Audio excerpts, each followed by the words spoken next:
बहुत शानदार आदमी है मनमोहन सिंह जी, बड़े अर्थशास्त्री हैं। भाई साहब ने मुझे बताया, जगदीश भाई साहब ने, एक दिन एयरपोर्ट पे मिल गए थे।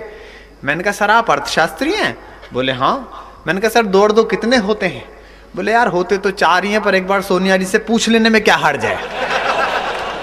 तो मैं समझ गया कि अर्थशास्त्री हैं। अच्छा देखो, इतने बड़े बड़े नाम हैं ये, मनमोहन सिंह जैसे। अभी आपने देखा कि सहारा की 2 लड़कियां कुछ रासायनिक पदार्थ पी के प्रधानमंत्री निवास में घुस गई थी, देखा आपने टीवी पे? ये मीडिया वाले ऐसे बावले हो गए जैसे प्रधानमंत्री लड़कियों के घर में घुस गया हो। भीतर कैबिनेट की मीटिंग चल रही थी, लोगों ने कहा, मंत्रियों ने कि साहब इन्होंने सुरक्षा तोड़ दी, इन लड़कियों ने, इनके खिलाफ FIR कराई जाए, रिपोर्ट कराई जाए। मित्रों सच बात बता रहा हूं, कैबिनेट में मेरे कुछ दोस्त हैं, उन्होंने मुझे बताया पहली बार 2 साल में पहली बार गुस्सा आया मनमोहन सिंह जी को। बोले कमबख्तो, इन खूबसूरत लड़कियों के खिलाफ कोई रिपोर्ट नहीं होगी। अबे नालायको, यही तो पहली 2 हैं जो 2 साल में डायरेक्ट आई हैं। बहुत बढ़िया। वरना जिसे देखो 10 जनपद घूम के आता है। इतने भले प्रधानमंत्री, उनके पीछे भी डंडा लेके पड़ो हुए, ओ साहब ऐसा कर दिया वैसा कर दिया। अच्छा अटल बिहारी वाजपेयी तक पे बोलने लगते हैं। अटल जी कितने संत आदमी हैं, कितने अब बुजुर्ग हो गए, अब तो पीछा छोड़ो उनका। हर आपदा में इस देश के काम आए अटल जी। अभी राहुल महाजन ने एक रासायनिक पदार्थ चाट लिया था, पूरी पार्टी मूर्छा में आ गई थी, जैसे कोकीन सामूहिक रूप से बटी हो। 3 दिन तक कोई मीडिया के सामने नहीं आया। ये इनका सुरेश भाई जो है, इनका लड़का वैभव बैरागी, वो वहां काम करता है पत्रकारिता में। 3 दिन तक आदमी नहीं मिल रहा पत्रकारों को पार्टी की ओर से। 3 दिन बाद पंडित अटल बिहारी वाजपेयी बाहर निकल के आए, आपने देखा होगा, राहुल के स्टैंड पर, और पत्रकारों से सामना किया और बोले कि जवानी में ऐसी भूलें हो जाती हैं। मैंने तभी कहा कि अनुभव बोलता है। बड़े आदमी हैं, उनके खिलाफ टिप्पणी करने लगते हैं। मैं कुछ एक चीजें सुनाता हूं। भाई साहब ने बढ़िया बात बताई कि साहब वो अमेरिका में ऐसा हो गया। अभी मैं पिछले दिनों बैंकॉक गया तो मेरे पास में एक NRI बैठा हुआ था। NRI जानते हैं आप? अप्रवासी भारतीय, नॉन रिलायबल इंडियन। तो वो मुझसे कहने लगा कि आपके कंट्री में यू नो।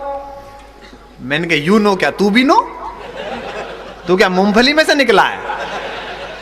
बोले नहीं, आपके कंट्री में सेलिब्रेशन नहीं है, उत्सव नहीं है। अबे मैंने कहा इतने उत्सव होते हैं, हम तो उत्सव के दिनों में रोज रात भूखे, तुझे उत्सव क्यों नहीं सूझता? बोले नहीं, जैसे हमारे यहाँ वेस्ट में, पश्चिम में उत्सव ही उत्सव है। मैंने कहा कैसे? बोले जैसे हमारे यहाँ वैलेंटाइन डे है 14 फरवरी, पूरा विश्व मनाता है। आपने एक उत्सव नहीं दिया ईस्ट वालों ने, हिंदुस्तान ने, जो पूरा विश्व मनाए। मैंने कहा बे मूर्ख, हमारी छोड़, हमारे उस बेवकूफ भाई पाकिस्तान की छोड़, अफगानिस्तान ने एक ऐसा त्योहार दे दिया है तुमको जो 100 साल मनाओगे। बोला कौन सा?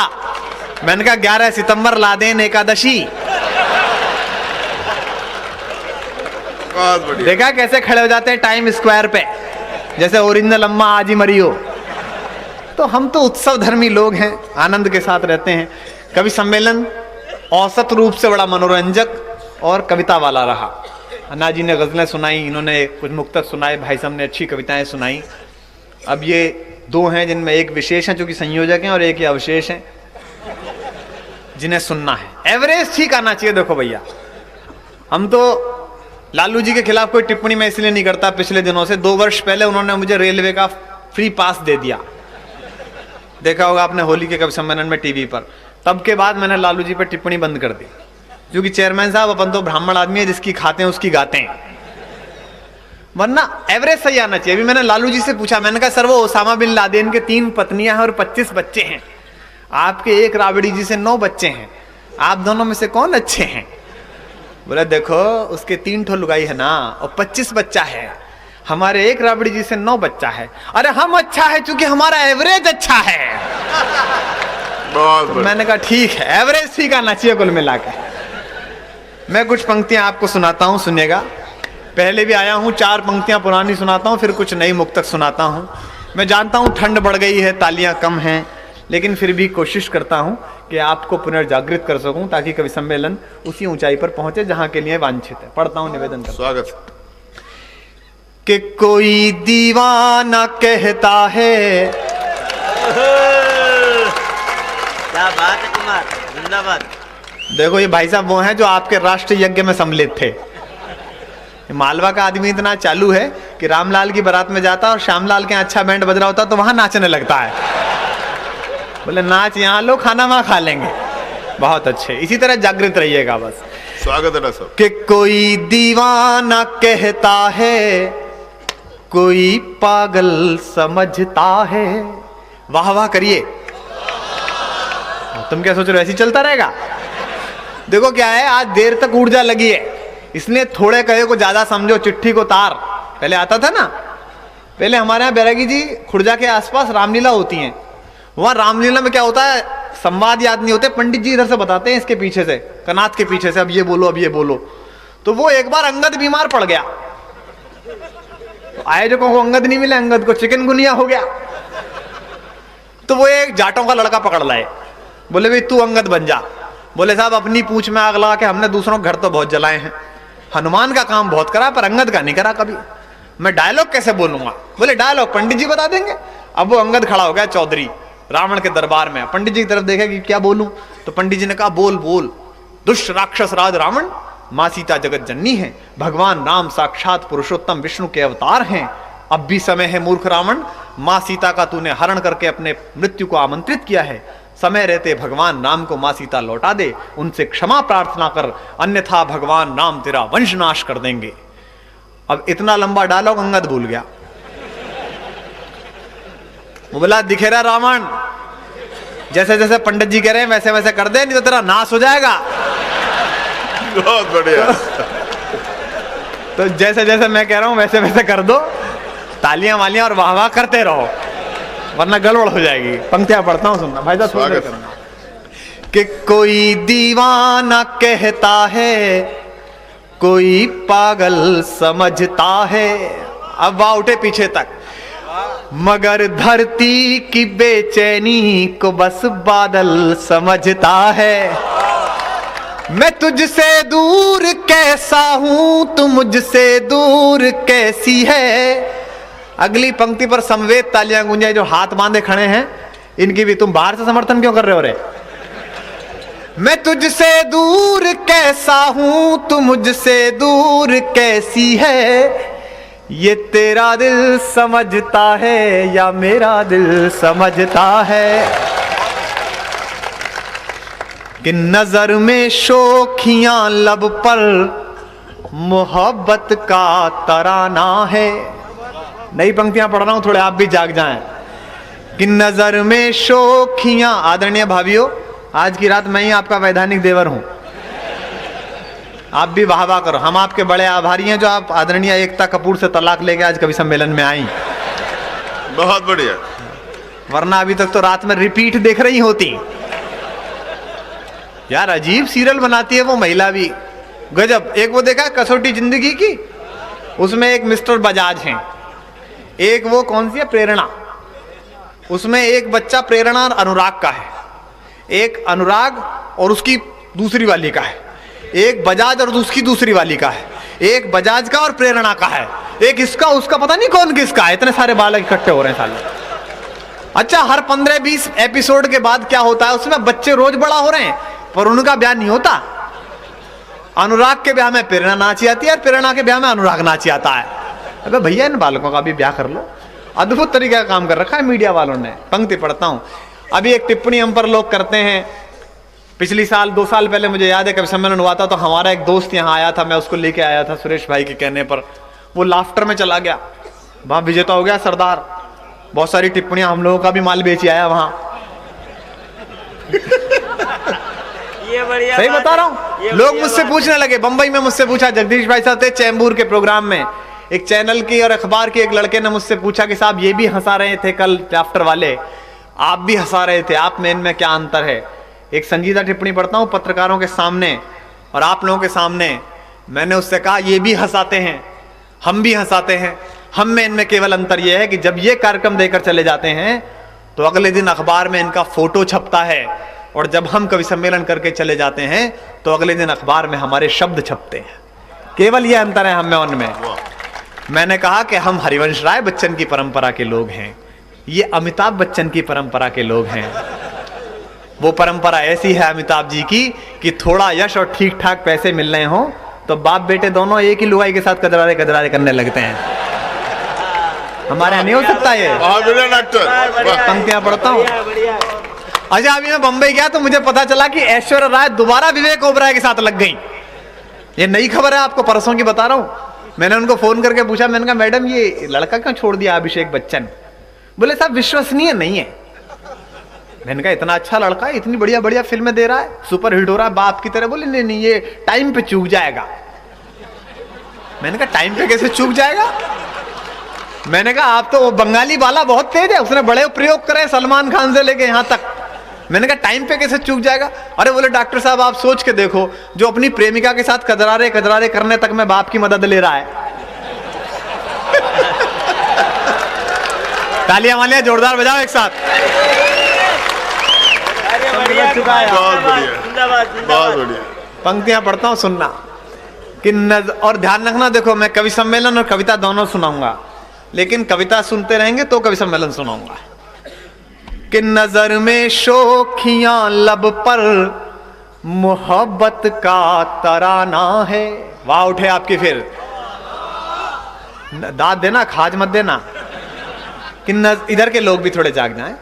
नजर में, हालांकि आपके मुंह पर पेमेंट हो जाने के बाद की उदासी है, मैं देख रहा हूं। ये आज पहले बट गया है।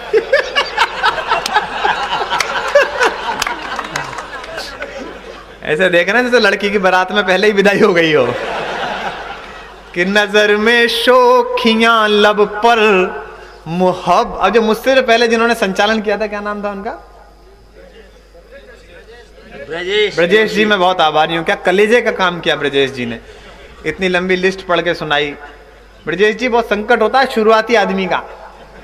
हमारे यहाँ मुलायम सिंह जी की सभा हुई, उसमें कवि सम्मेलन भी था सैफई में, भाई साहब गए थे, अना दयालवी भी थी। वो जुते हुए खेत में कवि सम्मेलन था साहब, उनके गांव में। तो वो एक उत्साही समाजवादी पार्टी का कार्यकर्ता नारे लगवा रहा था। तो उसने कहा कि मुलायम सिंह यादव की, नीचे से लोगों को जय कहना था। उसका ऊपर मुंह गया तो मच्छर चला गया, बोला थू थू थू थू। पार्टी से निकल गया इस चक्कर में। और कर संचालन, बड़ा मुश्किल काम। एक बार ब्रजेश जी के लिए तालियां बजाइए जोरदार, बड़ी मेहनत की उन्होंने। सुनिएगा कि अरे नया काम कि नजर में, देखो काम सब अपना अपना करो। उन्होंने अपना काम अच्छा किया, मैंने अपना अच्छा कोशिश की, कवियों ने अपना काम किया। सुरेश भाई ने कवियों को बुलाया, अच्छा काम किया। ये काम उल्टे सीधे हो जाते हैं तब गड़बड़।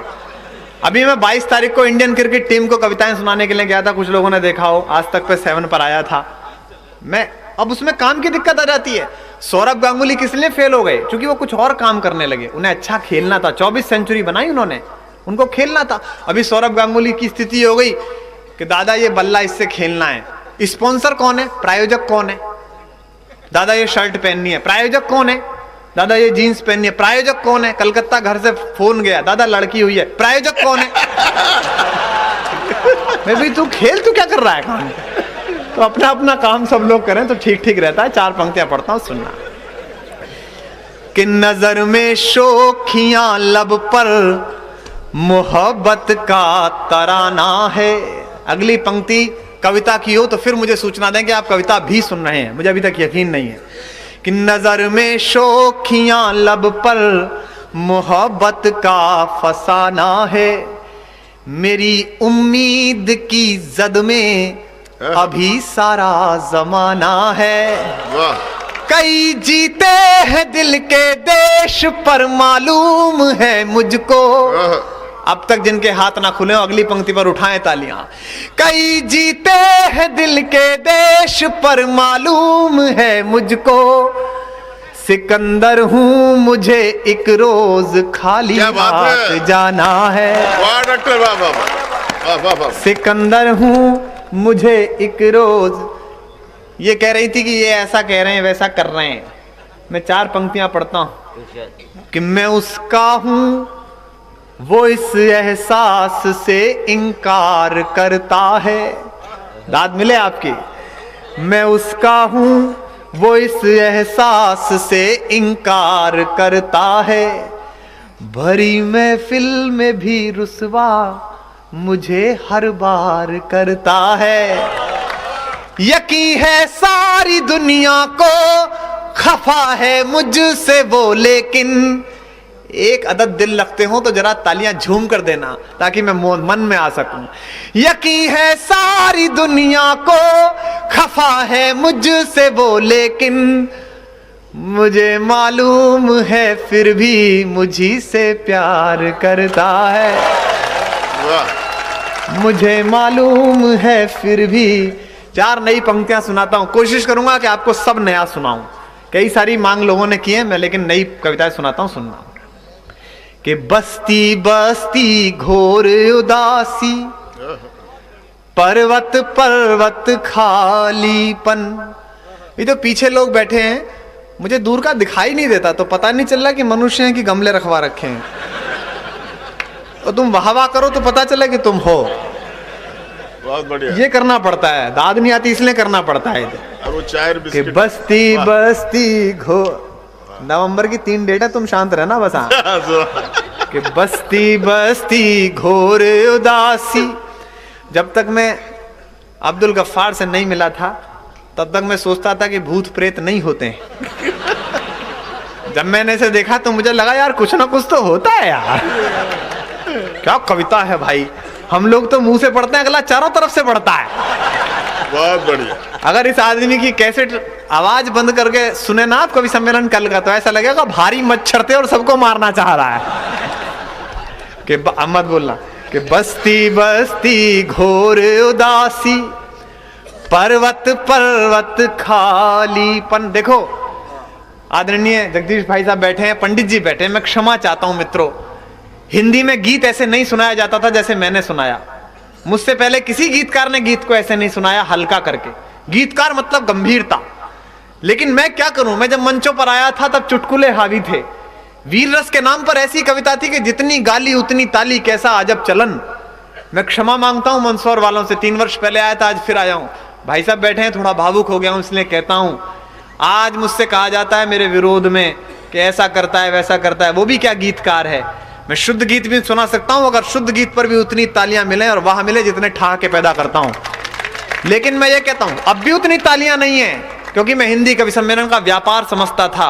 और ये कहता हूं सुरेश भाई, आपसे कहता हूं, इनको मैंने सुना, इनसे कहता हूं कि जी नहीं सकता तो जीने की तमन्ना छोड़ दे, बहते बहते जो ठहर जाए वो दरिया छोड़ दे। अगर लोगों ने कवि सम्मेलन को बाल कवि बैरागी से चलकर इस छोटे नन्हे चुटकुले से शुरू करने वाले बालक तक झेला हो, तो वो इस परिवर्तन पर ताली दें कि जी नहीं सकता तो जीने की तमन्ना छोड़ दे, बहते बहते जो ठहर जाए वो दरिया छोड़ दे। फूल था मैं, मुझको एक कांटा बना कर रख दिया, और अब कांटे से कहते हो कि चुभना छोड़ दे। और अब कांटे से कहते हो कि चुभना छोड़ दे। तब पंक्तियां पढ़ता हूं, कविता पर दाद देते रहना, मैं कविता सुनाता चलूंगा। जहां कविता छोड़ दोगे वहां मैं वो सुनाऊंगा जो आप सुनना चाहते हैं। निवेदन करता हूं कि बस्ती बस्ती घोर उदासी, पर्वत पर्वत खालीपन। अगली पंक्ति पर दाद उठे, मन हीरा बेमोल लुट गया, घिस घिस रीता तन चंदन। इस धरती से उस अंबर तक दो ही चीज गजब की है। दावा करता हूं आधी पंक्ति पर एक एक व्यक्ति वाह बोलेगा, पंक्ति पूरे होते ही तालियां गूंजेंगी। संभाल कर देखना। इस धरती से उस अंबर तक दो ही चीज गजब की है, एक तो तेरा भोलापन है, एक मेरा दीवानापन। वाह वाह वाह वाह। एक तो तेरा भोलापन है, एक मेरा दीवानापन। काका सोच रहे हैं कि देखो प्रेम ऐसी दवा है जो एक्सपायरी डेट के बाद भी काम कर रही है। एक तो तेरा भोलापन है, एक मेरा दीवानापन। सुनना, पहली पंक्ति संभालना, अच्छी मुक्तक सुना रहा हूं कि जिसकी धुन पर दुनिया नाचे, दिल ऐसा एक तारा है। सरपट जी दाद दो भाई साहब, आप तो ऐसे बैठ गए जैसे राजघाट पे गांधी जी की विधवा। कि जिसकी धुन पर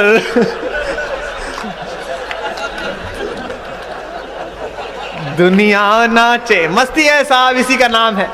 कि जिसकी धुन पर मुझे ध्यान से सुनना, मेरा कोई भरोसा नहीं कब काम की बात कर जाऊं। कि जिसकी धुन पर दुनिया नाचे। मैच चल रहा है, अभी मैं गया था वहां, मैंने ग्रेग चैपल से कहा, उनको राहुल द्रविड़ जी ने हिंदी में समझाया। मैंने कहा देखो अंकल, इतनी मेहनत इन लड़कों पे नहीं करो, मैं एक फार्मूला बता रहा हूं, वर्ल्ड कप सारे जीतोगे लाइन से। बोले क्या? मैंने कहा आप तो ये नियम पास करवा लो कि भारत की क्रिकेट टीम में 9 लड़के खेलेंगे और 2 लड़कियां। और आप भाई साहब सोच के देखो, अगर गली में विपाशा हो और स्लिप में मल्लिका, पूरी ऑस्ट्रेलिया बॉल से छेड़खानी के आरोप में बंद हो जाएगी। पता चला बॉलर भी रनर मांग लेगा, बोले मैं तो यहीं खड़ा खड़ा फेंकूंगा, जरा रनर दौड़ा दो आप। तो तालियां वालियां बजा कर पिटर पिटर क्या करते हो? मुश्किल काम है। हमारी तो कोई सलाह मानता नहीं है। पंक्ति पढ़ता हूं, सुनना। कि जिसकी धुन पर दुनिया, हाँ पुलिस जी कैसे बिठा लो भैया इसे। प्रेम की मेरी कविता में पुलिस वाला जरूर उठता है, क्योंकि मैं तो उत्तर प्रदेश से आया हूं, वहां तो पुलिस वाले भी ऐसे ही हैं। आपने देखा नहीं आईजी पंडा, क्या क्लासिकल राधा है भाई साहब। राधा इतनी सुंदर थी तो मेरी सारी सहानुभूति कृष्ण के साथ है। अच्छा, मैंने मुलायम सिंह जी को फोन करा, मैंने कहा सर ये क्या है? बोले ये राधा है। मैंने कहा फिर क्या बाधा है? बोले नहीं, इसके डॉक्टरी परीक्षण कराया तो पता चला ना ये राधा है ना बाधा, ये आधा आधा है। ये पुलिस वाला है हमारे यहाँ का। अच्छा, जैसे ही उसने कही कि मैं राधा हूं, हरदोई का एक एडीएम बोला मैं कृष्ण हूं। मैंने कहा मुख्यमंत्री जी हो गई समस्या सॉल्व। बोले कैसे? मैंने कहा इन दोनों को छुट्टी देकर अंडमान निकोबार भेज दो, 9-10 महीने में अपने आप पता चल जाएगा कौन सी राधा है कौन सा कन्हैया है। यहाँ भी क्या? अच्छा, ये छेड़ते हैं हमको अब्दुल गफ्फार। ये बोले यार तेरा कैसा पुलिस वाला, यूपी का, साड़ी पहन ली उसने। मैंने कहा भाई साहब कैसी बात करते हो, हनुमान के बाद पहला पुलिस वाला जो ढंग की ड्रेस में है। देखो आप यकीन से सोचो, हमें तो बड़े लोग बैठे हैं, पंडित जी जैसे, सुरेश भाई साहब जैसे, इन्होंने बताया कि भैया शब्द से पूछो। आप ध्यान से देखो, पुलिस शब्द ही स्त्रीलिंग है। पुलिस आती है, पुलिस जाती है, पुलिस आई, पुलिस गई। आपने सुना पुलिस आया?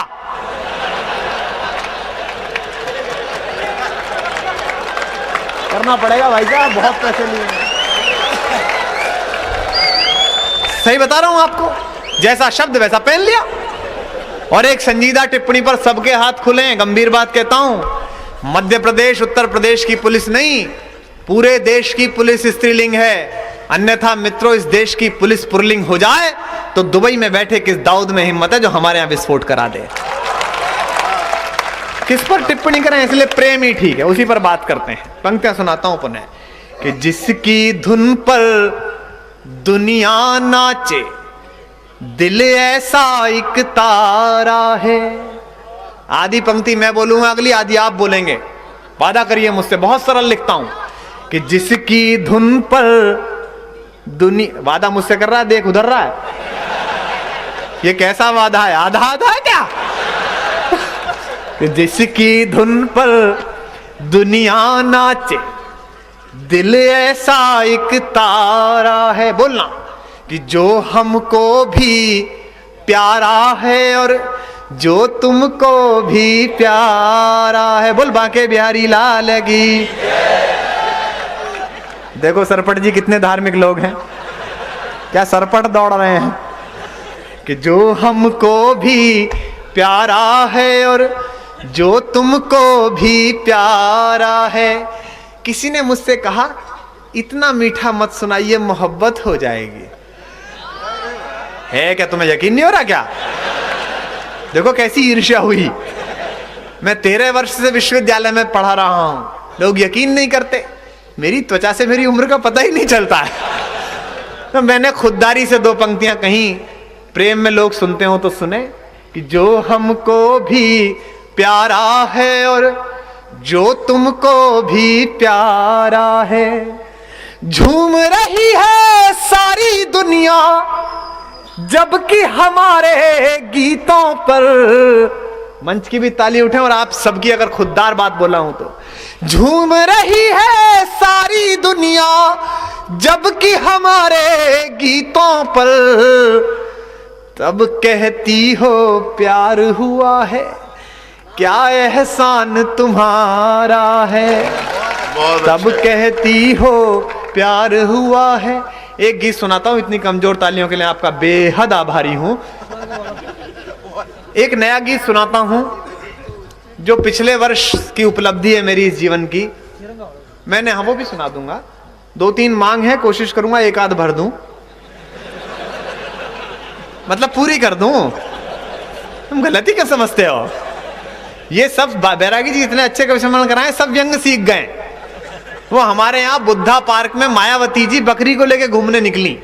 सुबह ही बकरी पाल रखी है उन्होंने, गांधी के बाद उन्होंने ही पाली है। तो पंडित अटल बिहारी वाजपेयी भी निकले, तो बोले कि आज सुबह ही सुबह भैंस को टहला रही हैं। मायावती जी ने कहा पंडित जी आंख खोल कर देखिए ये बकरी है। बोले आप चुप रहिए, मैं बकरी से ही बात कर रहा हूं। तो मैं कहता कुछ हूं, समझते कुछ और है। मैं आपको एक गीत सुनाता हूं। इस गीत की मेरे जीवन की एक बड़ी महत्वपूर्ण घटना के कारण यह गीत है। मैंने पहली बार फिल्मों में गीत लिखे हैं। मूड एक फिल्म आ रही है, पता नहीं कब तक आएगी मुझे पता नहीं, लेकिन मैंने उसमें 5 गीत लिखे हैं जो संगीतबद्ध हो गए हैं। आप लोग घर के लोग हैं, इसलिए उपलब्धि आपसे बांट लेनी चाहिए, ताकि कल बजे जब कभी गाना तो आप कह सके हमने पहले सुना। और हिंदी में गीतकार जब तक बड़ा नहीं, जब तक फिल्म में हिट ना हो जाए। पंडित जी बड़े गीतकार हैं, फिल्मों में उनके बड़े हिट गाने हैं। स्थिति फिल्मों की ये है बैरागी जी, मैं होली की रात को कवि सम्मेलन करके कब्रिस्तान के पास से निकला, तो वहां एक कब्र पे बैठा हुआ एक बुड्ढा गा रहा खजरारे खजरारे। तो मैंने उस बुड्ढे से पूछी, मैंने कहा चाचा डर नहीं लग रहा क्या? बोले डर की बात क्या है भाई साहब, नीचे थे उमस लगी तो ऊपर आ गए।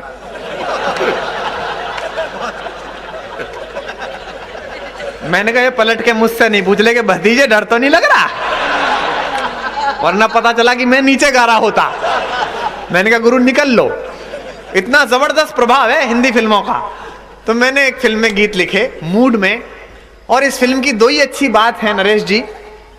एक अच्छी बात तो यह है कि इस फिल्म में मैंने गीत लिखे हैं, है क्या अपनी इज्जत अपने हाथ। और दूसरी अच्छी बात यह है कि इसकी नायिका प्रातः स्मरणीय, चारु स्मिता, सर्व हृदय भक्षिणी, न्यून वस्त्र धारिणी आदरणीय मल्लिका शेरावत जी। मैं उनका बड़ा आदर करता हूं। इस देश में गांधी जी की वे अकेली शिष्या हैं। गांधी जी एक वस्त्र प्रयोग में लेते थे, वे फिलहाल 2 काम में ले रही हैं। लेकिन मंदसौर वाले दिल छोटा ना करें, तपस्या जारी है। अभी वो हवाई जहाज में हमारे साथ बंबई से आ रही थी, तो उन्हें हवाई जहाज में नीचे उतार लिया लोगों ने। बोले साहब आप ये माचिस लेके नहीं चढ़ सकती जहाज में। तो बोले कहां है माचिस? तब उनके प्राइवेट सेक्रेटरी ने बताया। बोले साहब ये माचिस नहीं है, ये तो इनके कपड़े रखने का सूटकेस है।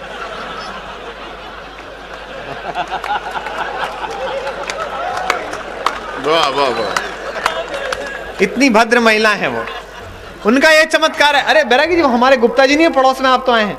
वो हमारे एक चचा है गुप्ता जी, वो शादी की 50वीं सालगिरह मनाने के लिए मुझसे बोले कि बेटे कुछ आइडिया बता क्या करूं। मैंने कहा अब तो आइडिया से ही काम चलेगा, बाकी करना कराना तो क्या है। तो बोले कि कुछ बता सेलिब्रेट कैसे करूं। मैंने कहा अंकल ऐसा करो आप आंटी को फिल्म दिखाने ले जाओ। बोले अच्छा कौन सी? मैंने कहा वो मल्लिका शेरावत की लगी हुई है ना फिल्म।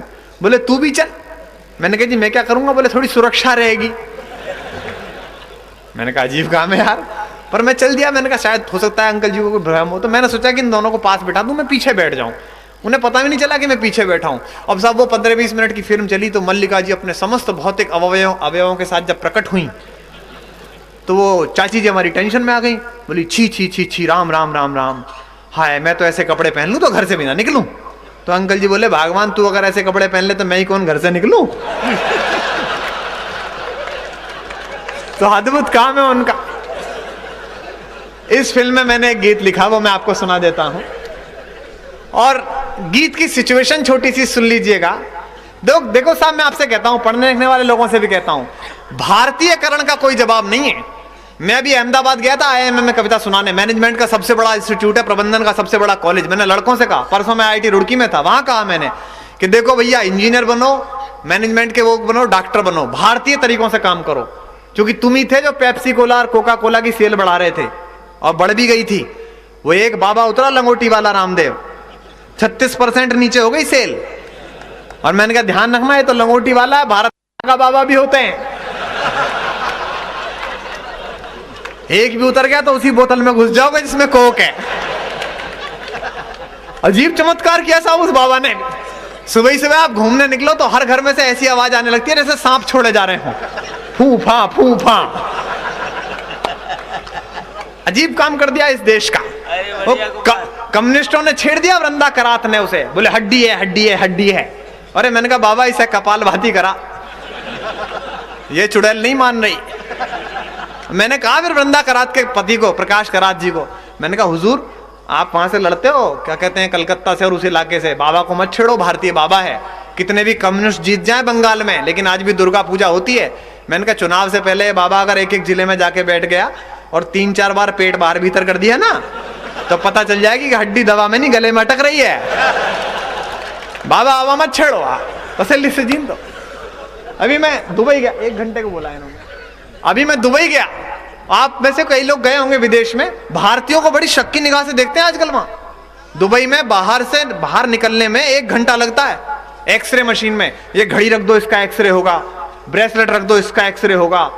वो बाहर सलाउद्दीन साहब मिल गए जो संयोजक हैं हमारे मुशायरे कवि सम्मेलन के। अरे बोले डॉक्टर साहब बड़े माफी चाहते हैं, ये हिंदुस्तानियों के साथ 1 घंटा लगाते ही हैं, चाहे कितने ही आप सरल लोग आए।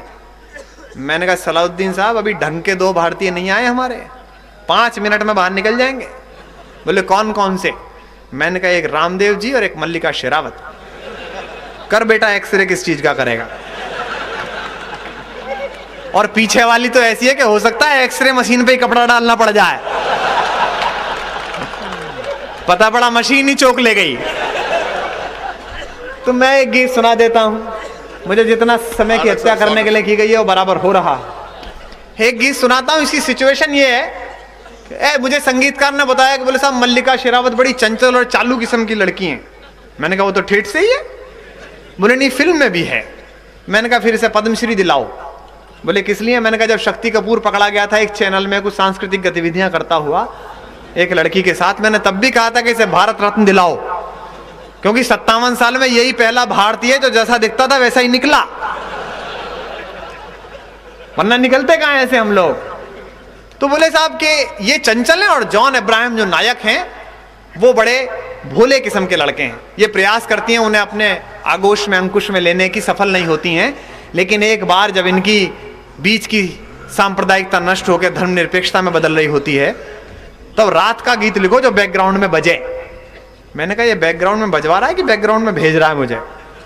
मैंने कोशिश की, यहाँ महिलाएं बैठी हैं, मुझे सिखाया पंडित जी ने और जगदीश भाई साहब ने कि बेटा श्रृंगार ऐसा लिखो जिसे पिता अपनी पुत्री के साथ सुन सके और माँ अपने बेटे के साथ सुन सके। मैंने उस सर्वाधिक घोर श्रृंगारिक घटना पर, उस सीन पर एक गीत लिखा है। ठीक लिख दिया हो तो कालिदास को पैदा करने वाले मालवा से मैं दुआएं चाहता हूं, ताकि जब फिल्म रिलीज हो तो कम से कम ये गाना सक्सेस हो जाए, ये गाना नंबर 1 पर आ जाए, कहीं पहुंच जाए। आपने मेरे गीत के सम्मान में जो घनघोर तालियां बजाई हैं, इसके लिए मेरी 3 पीढ़ियां आपकी आभारी हैं। मैं तो खुद को ही बेशर्म समझता था, पर आप मुझसे बड़े हैं। जो लोग गीत सुनना चाहते हो वो गीत सुने, जो सिचुएशन में जाना चाहते हो वो सिचुएशन देखें। नहीं कई लोग सिचुएशन में भी जाएंगे। अभी ये जानी बैरागी एक फिल्म 50 बार देख के आया, खंडहर। मैंने कह रहे बैरागी ये 2 कौड़ी की फिल्म के लिए तूने इतना पैसा और समय बर्बाद कर दिया। और बोले भाई साहब इसमें कमाल का सीन है। मैंने कहा क्या? बोले इसमें रेखा एक पोखरे पर नहाती है और उधर से ट्रेन आ जाती है जब कपड़े बदलती है। तो मैंने कहा इस 2 कौड़े के सीन के लिए इतने पैसे बेकार कर दिए। और बोले भाई साहब मैं सोच रहा हूँ साली भारतीय ट्रेन है, कभी तो लेट होएगी यार। तो उसी जुगाड़ में लगा रहा, सीन में ही जुटे रहे।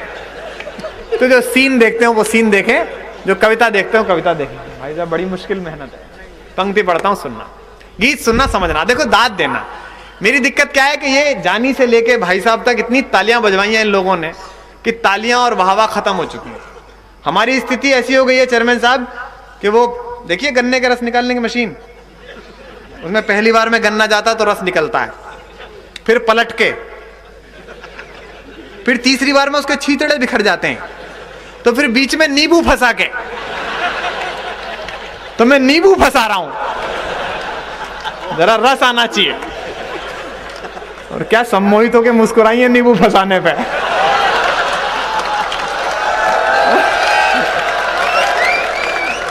बात ऐसी कहा जाए कि गन्ना और मशीन दोनों को आनंद आए। गीत पढ़ता हूं, सुनेगा, आनंद लीजिएगा, निवेदन करता हूं।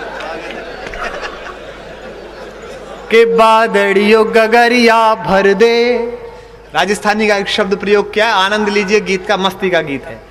सिचुएशन ध्यान रखिए, गीत सुनिए। के बादड़ियो गगरिया भर दे, बादड़ियो गगरिया भर दे। अगली पंक्ति पर आपकी ताल भी मिले, आपका स्वर मिले, आपकी तालियां मिले।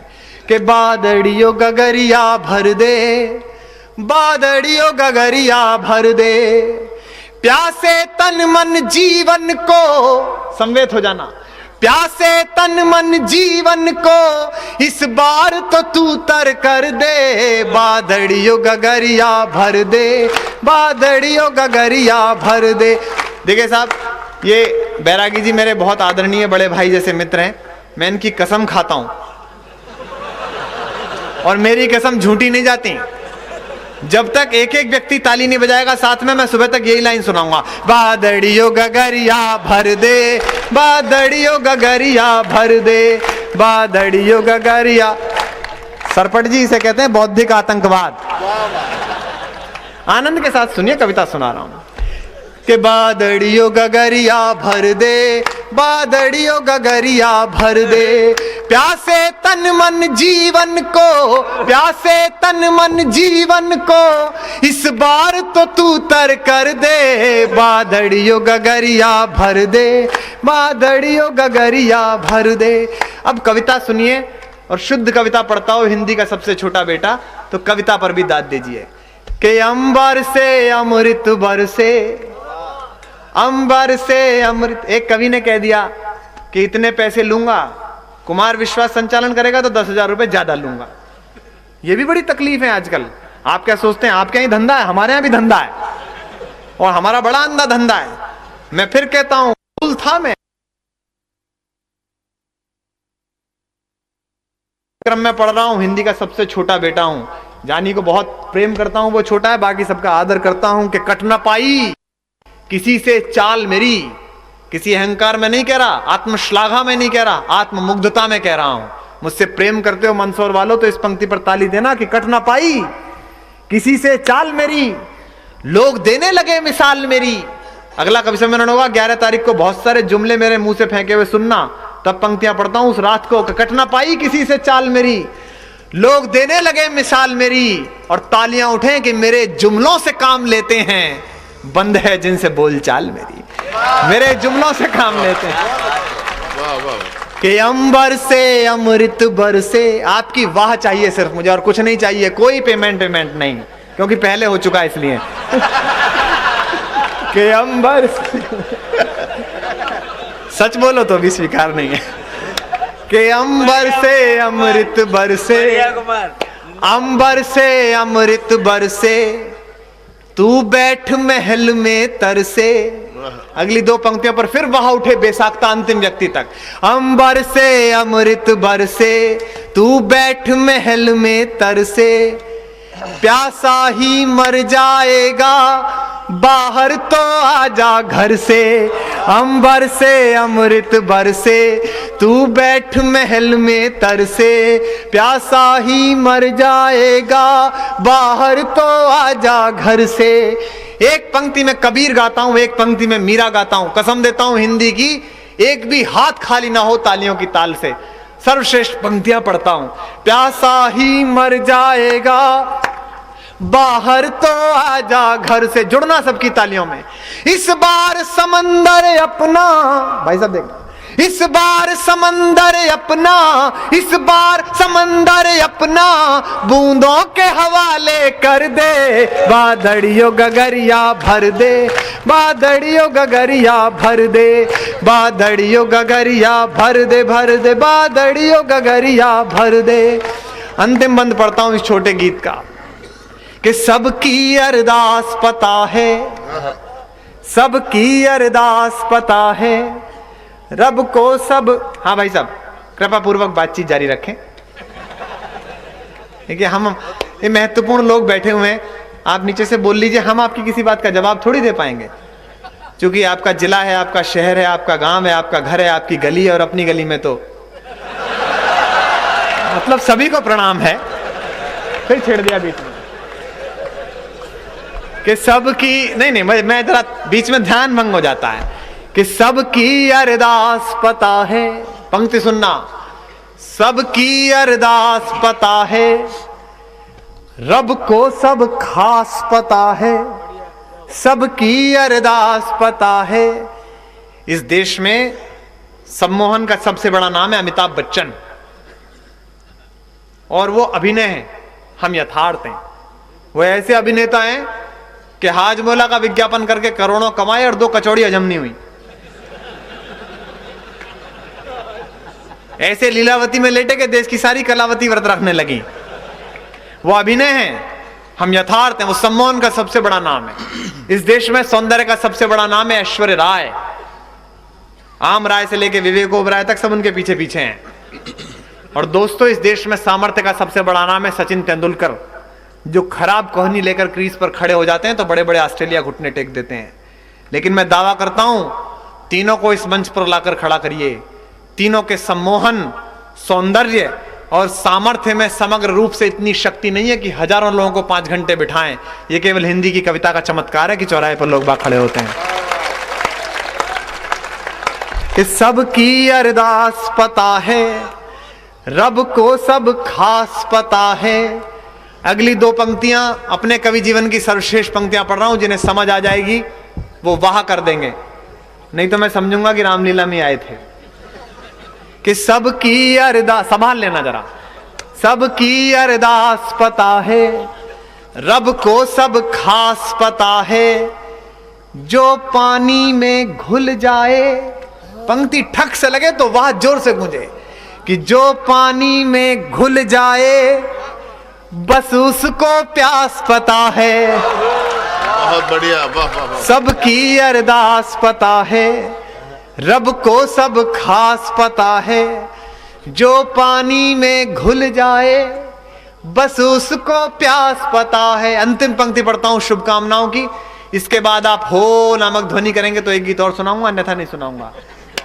कि जो पानी में घुल जाए बस उसको प्यास पता है, बूंदों की लड़ी बिखरा दे, जुड़ना सब एक साथ तालियों में, बूंदों की लड़ी बिखरा दे, बूंदों की लड़ी बिखरा दे, आंगन में उजाले कर दे, बादड़ियों गगरिया भर दे, बादड़ियों गगरिया भर दे, बादड़ियों गगरिया भर दे, भर दे, बादड़ियों गगरिया भर दे। बहुत अच्छी, बहुत अच्छी करी।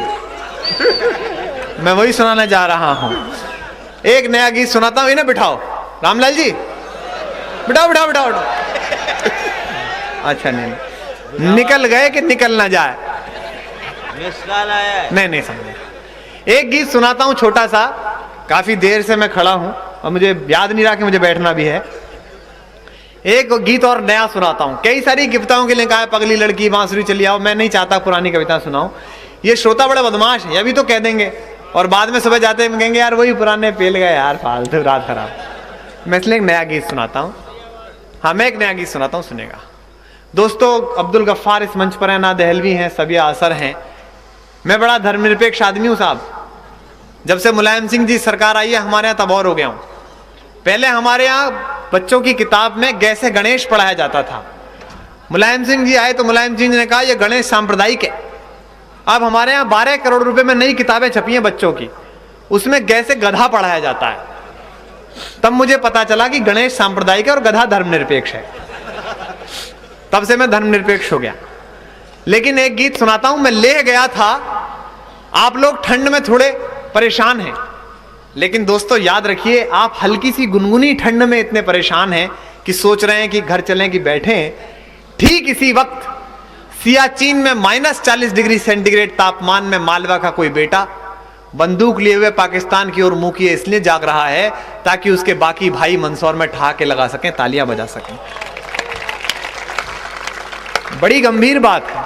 मैं ले गया था, वहां बड़ी ठंड थी, इतनी ठंड थी, 3 कवि गए थे, आदरणीय सुरेंद्र शर्मा जी ने लेके गए थे, स्टार पे शायद आपने देखा हो वो प्रोग्राम।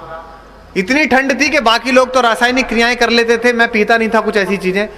तो मुझे मेजर साहब ने एक सियाचिन बैग में बंद करके सुलवाया और रात को एक सिपाही की ड्यूटी लगाई कि बीच बीच में हिला के देखते रहना है कि गया। सही में बहुत ठंड थी वहाँ। हाँ भैया चाय लाया क्या? हाँ कप ले जा भैया, कवियों का कोई भरोसा नहीं, पता चले बाद में गिनती में कम निकले। हाँ पिला देना चाय, कोई दिक्कत नहीं है। मैं चाय से मुझे कोई परेशानी नहीं, उठो बैठो चाय पिलाओ, कोई कष्ट नहीं, जानी की तरह चाय पीनी चाहिए। भगवान श्री कृष्ण ने गीता में कहा है अर्जुन से कि चाय पीनी चाहिए। नहीं बता रहा हूं आपको ब्रजेश जी, एक श्लोक है उसमें जिसमें भगवान श्री कृष्ण अर्जुन से कहते हैं, अर्जुन त्वया चापी मया चापी, तू भी चाय पी मैं भी चाय पीता हूं, तो त्वया अभी चापी मया आके चापी। बढ़िया कुमार बढ़िया। एक गीत सुनाता हूं, साहब सुनेगा, ये तो कवि सम्मेलन है जो बीच बीच में सुना रहा हूं, कविता सुनाता हूं आपको। मुझे पता था आप ना भी कहते तो अभी पता था, कोई दिक्कत नहीं। ये आवाजें तो मेरे पैदा होने पे भी हुई थी। बहुत अच्छे, वेल डिलीवर्ड। एक कविता आपको सुनाता हूं, सुनिएगा। एक बहुत गंभीर बात बताता हूं आपको। सामने मंदिर है, मंच पर हमारे कुछ जिन्होंने रोजे रखे थे इस्लाम परस्त दोस्त बैठे हैं।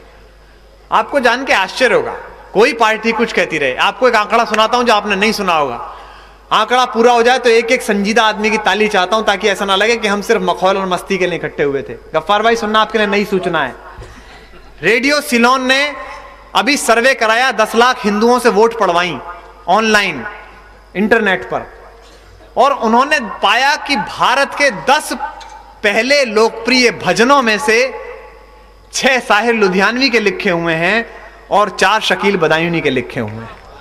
टिप्पणी पूरी हो जाए तब आपकी तालियां बने। आप आश्चर्यजनक बात बताने जा रहा हूं जो किसी ने ना सुनी होगी।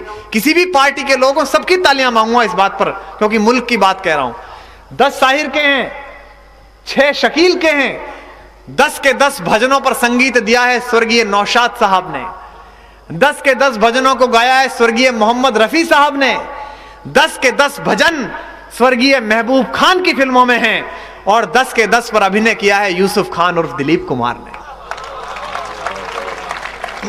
उनकी आवाजों से हमारे घर की आरतियां सजती हैं और हम सोचते हैं कि हम अलग हैं। तब भी मैं इस बात पर प्रश्न चिन्ह उठाता हूं, हिंदुओं के सबसे बड़े और सबसे बुजुर्ग शंकराचार्य 82 वर्ष के कांची कामकोटी पीठ के आचार्य को इस देश की पुलिस ने आधी रात उनके मठ से उठाकर उस वैन में धकेल दिया जिसमें चोर, डकैत, बलात्कारी और तस्कर जाते हैं। अंदर उनके 5000 त्रिशूलधारी भक्त मौजूद थे, किसी ने कुछ नहीं कहा। मैं प्रसन्न हुआ उस दृश्य को देखकर कि इस देश का संविधान हमारी गीता से बड़ा है, हम इज्जत करते हैं। लेकिन मैं इस देश के आकाओं से पूछना चाहता हूं कि हिंदुओं के शंकराचार्य को, अशक्त को 2:30 बजे उठा सकते हो, लेकिन इस देश की 150 अदालतें मौलाना बुखारी को एक सम्मन तामील नहीं करा पाई हैं, इस पर मौन क्यों हो जाते हो? कैसी धर्मनिरपेक्षता है आपकी? पवित्र नवरात्रि के व्रत पर किसी नेता को फुर्सत नहीं मिलती कि हिंदुओं को बुलाकर उनके व्रत का पारायण करा दे, लेकिन रमजान के निकट आते ही प्रधानमंत्री से लेकर पार्षद तक सब टोपी लगाकर इफ्तार की पार्टी देने लगते हैं। क्योंकि जब तक आप मनुष्य को वोट समझते रहेंगे इस देश का इलाज नहीं हो सकता। एक गीत मैंने पढ़ा, हमारे साथ एक दोस्त लगाए गए थे, साजिद हुसैन साहब, जो हमारी गाड़ी चलाते थे। लेह में जाते समय बर्फ ही बर्फ सब तरफ थी, -20 डिग्री में। उन्होंने दोपहर में गाड़ी रोकी, बोले साहब 2 मिनट की इजाजत चाहता हूं। सुनील शर्मा जी ने कहा क्या करना चाहते हो? बोले साहब 2 मिनट जरा। हमने सोचा कोई प्राकृतिक पीड़ा होगी, लेकिन वो तो कार से नीचे उतरे, दरवाजा बंद किया, हीटर चला दिया। मैंने शीशे से देखा कि उन्होंने जेब से एक कपड़ा निकाला, फौज की टोपी जेब में रखी और उस मुसल्ले को, कपड़े को बिछाया और उस पर अजान पढ़ने बैठ गए। मुझे लगा कि तीनों लोगों के मालिक परवरदिगार आलम की बारगाह में ये इबादत पेश हो रही है, मैं भी खड़ा हो जाता हूँ। मैं भी खड़ा हो गया, उन्होंने शुक्रिया पढ़ा, तब भी मैं खड़ा रहा। जब वो चले तो मैंने पूछा खान साहब से, मैंने कहा खान साहब इस दोजख में क्या मांगते हो? इतना नरक है यहाँ तो, बर्फ ही बर्फ, हाथ सुन्न है, आदमी की उंगली काटनी पड़ जाती है, और क्या कहते हो अल्लाह से? उस मुसलमान सिपाही ने, जो हिंदुस्तान का बेटा था, मुझे जो सुनाया, मैं वो गद्य में उस बात को न कहकर पद्य में कह रहा हूं। केवल आपकी तालियां इतनी हो कि इस रात भी वो अपनी राइफल लेकर जहां जागता हो तो उसे पता चले कि मंदसौर में उसके भाइयों ने उसके लिए इतनी तालियां बजाई हैं कि उसको गर्माहट महसूस हो आपकी तालियों की। मैं गीत सुनाता हूं, भारत के बेटे क्या चाहते हैं, और भाई अब्दुल गफ्फार को समर्पित करता हूं, अना को समर्पित करता हूं, और सबिया आसर साहिबा को समर्पित करता हूं। सुनिए क्या कहता है मुसलमान हिंदुस्तान का, सपूत की कोई जात नहीं होती और गद्दार का कोई मजहब नहीं होता। सब पंक्तियां पढ़ता हूं, सुनो। कि दौलत न अता करना मौला, और जैसा भाई साहब ने तिरंगा पढ़ते हुए कहा, मैं आपसे कहता हूं 1 घंटे से आपके बीच खड़ा हूं, मुझे इस परीक्षा में मत डालिए कि मैं आपको हंसा सकता हूं या नहीं, मैं आपसे तालियां बजवा सकता हूं या नहीं। अब मैं पूजा पढ़ रहा हूं, प्रार्थना पढ़ रहा हूं, अब जरा आपकी दाद भी मांगता हूं, सामने मंदिर है, इनको बिठा लो भैया। Red and white, red and black, नहीं तुम उंगली ना भी उठाते तो भी मुझे पता था कि क्या करने जा रहे हो। इनके चेहरे पे मतदान से पहले की परेशानी है। अब ये मेरा कसूर है, देखिए आप, मैं सुर लगाता हूं तो ऐसा हो जाता है। वो सही कहती है लड़की, मेरी किस्मत इतनी खराब है कि ऊंट पे बैठ के बाजार जाऊं तो भी कुत्ता काट लेता है। नरेंद्र भाई 10वीं में मैं अकेला दौड़ा तो सेकंड आया। मैंने गुरुजी से पूछा, गुरुजी आज क्यों सेकंड आया? बोले बेटे आज जिसे फर्स्ट आना था वो नहीं आया। शादी करने अजमेर गया, सुरेश भाई साहब को तो पता है, वहां उस दिन कर्फ्यू लग गया। वो पत्नी को एक पुलिस वाले मित्र की जिप्सी में पीछे बिठा के लाया। भाई साहब पता ही नहीं चल रहा था कि विदाई करा के ला रहा हूं कि जमानत करा के ला रहा हूं। ये सुर टूट जाता है बीच में। स्वागत। मैं फिर जुड़ता हूं और पंक्ति सुनाता हूं, क्या चाहता है भारत का मुसलमान। कवि सम्मेलन काफी लंबा हो गया, अब कविता सुन लीजिए। कि दौलत न अता करना मौला, शोहरत न अता करना मौला। अता करना माने देना, आपकी वाह उठे जरा, क्या मना करता है क्या नहीं चाहिए, थोड़े जागृत होकर सुनिए। ऐसा ना हो स्कीम में सुन रहे हो कि निरमा की थैली के साथ लक्स की बट्टी फ्री। हाँ जरा आप भी जागिएगा। कि दौलत न अता करना मौला, शोहरत न अता करना मौला। क्या कहता है फिर वाह उठे, बस इतना अता करना चाहे जन्नत न अता करना मौला। क्या मांगता है जरा झूम कर दाद देना, झूम कर पढ़ता हूं। बस इतना अता करना चाहे जन्नत न अता करना मौला। शम्मे वतन की लो पर जब, शम्मे वतन की लो पर जब, समेत हो जाना, शम्मे वतन की लो पर जब कुर्बान पतंगा हो, होठों पर गंगा हो, हाथों में तिरंगा हो, होठों पर गंगा हो, हाथों में तिरंगा हो, होठों पर गंगा हो, हाथों में तिरंगा हो। शोहरत न अता करना मौला। एक बंद का गीत है, छोटा गीत है, पढ़ता हूं, आपकी तालियां पूरी तरह मिल जाएंगी तो पूरा लिख दूंगा। कि बस एक सदा ही सुने सदा, बर्फीली मस्त हवाओं में। बस थोड़ा खामोशी तोड़े। बस एक सदा ही सुने सदा, बर्फीली मस्त हवाओं में। बस एक दुआ ही उठे सदा, जलते तपते सहराओं में। फौजी आज भी हमारे लिए खड़ा है, राजनीति के लोग बैठे हैं, नगर पालिका अध्यक्ष होते हैं तो कभी कहते हैं मैं अगले वर्ष भी आऊं तो आप नगर पालिका के अध्यक्ष मिलें। क्यों मिलें भाई? अगले वर्ष विधायक मिले? इन्हें यहीं क्यों पड़ा रहने देना चाहते हो? ये प्रगति करें।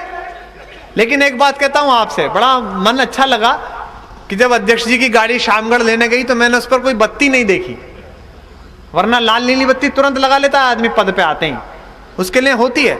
और बत्ती लगाने के बाद वो पहला काम ये करता है कि जनता को बत्ती लगाता है। ये बत्ती बड़ी खतरनाक है, क्योंकि आज भी देश की जनता हम पर यकीन करती है, राजनीति पर यकीन करती है। आप राजनीतिक लोग सही रहें। सुनना, बस एक सदा ही सुने सदा, बर्फीली मस्त हवाओं में। बस एक दुआ ही उठे सदा, जलते तपते सहराओं में।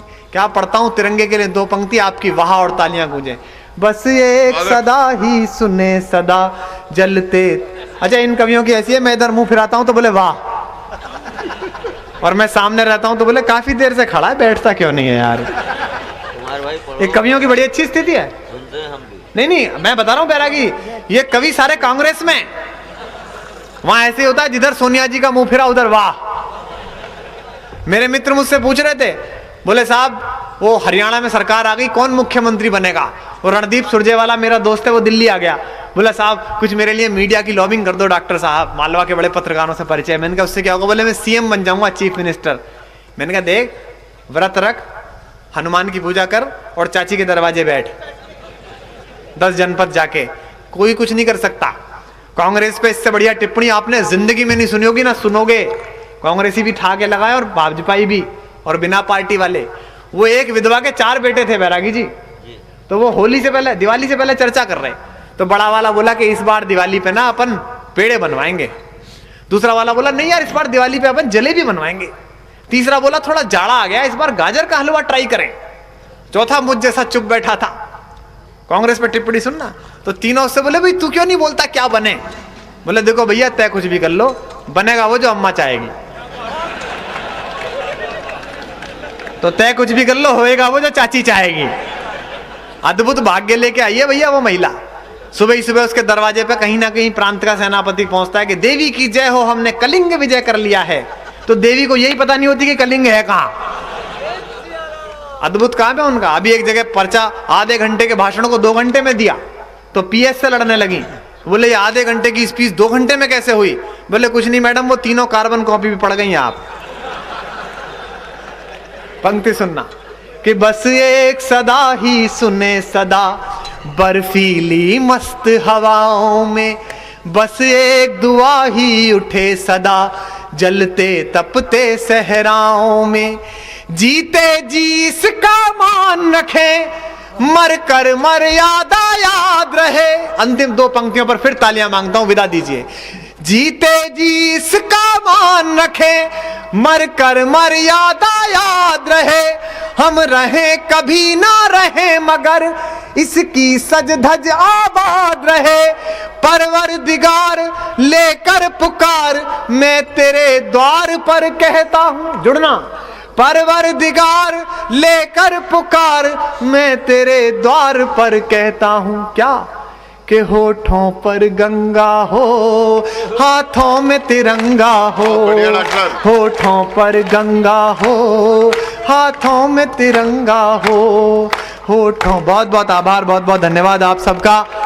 और दोस्तों, इस बेहद शानदार कवि सम्मेलन के लिए, नहीं आप थोड़ा धैर्य रखिएगा, मैं अब ठहाकों के सफर तक आपको पहुंचाऊं, लेकिन मेरा मन है, अगर आपकी भी इजाजत हो, पूरे मंच का मन है और ये अनुशासन भी है कि एक भी कवि बिना कविता पढ़े ना रह जाए। मैं भाई सुरेश बैरागी से निवेदन करता हूं कि 2 पंक्तियां वो भी सुना दें ताकि हम आदरणीय पंडित जी को सुनवा सकें। आइए, मैं ठीक है, मैं आप बैठ जाइए, मैं पंडित जी को बुलाता हूं। मैं पंडित विश्वेश्वर शर्मा से निवेदन करता हूं कि वे कृपा पूर्वक अपनी पैरोडी। देखिए जो मित्र खड़े हो रहे हैं, मेरा आग्रह है पंडित